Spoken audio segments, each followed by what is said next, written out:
As election season swiftly approaches, just when you think politics can't get any more interesting, we see sports crossing paths with it. If you're wondering what I'm talking about, well, the Alabama Republican primary for Senate headed to a runoff. The presumed front runner is a former Ole Miss football coach.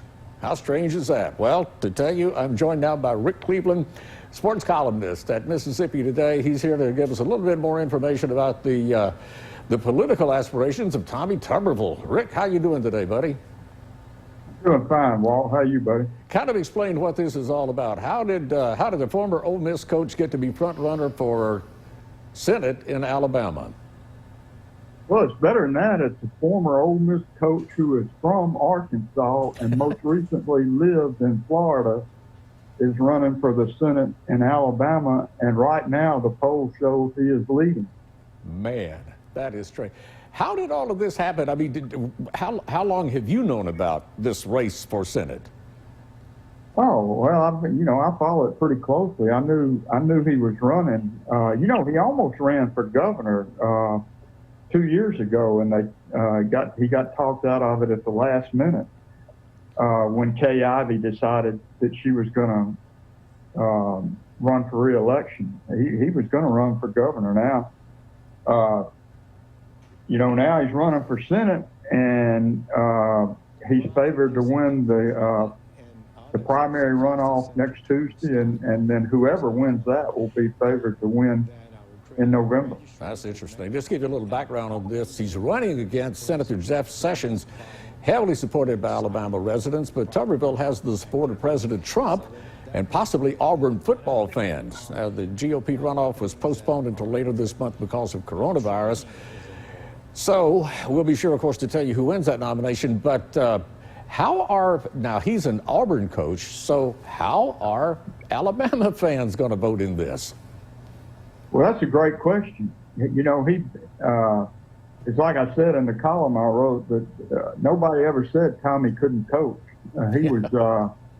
He won 7 out of 10 games with Alabama while he was the coach at Auburn. Of course, Nick Saban wasn't the coach at Alabama then either. But he was very successful against Alabama, and I've got to wonder how Alabama fans will vote. I know how a lot of Ole Miss fans would vote because, as you may remember, Walt, in 1999, he left 2 days after saying that they'd have to carry him out of Oxford in a pine box. He left on an Auburn Learjet.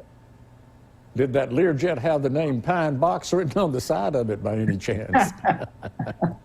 Yeah, he moved around a lot after that. After Auburn, he coached at Texas Tech and then at Cincinnati.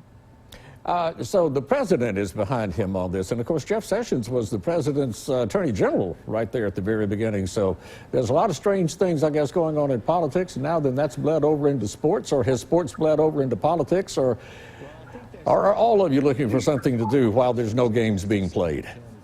That's right. We had sports was very much involved in the Mississippi flag controversy recently, and obviously very much involved in Alabama politics.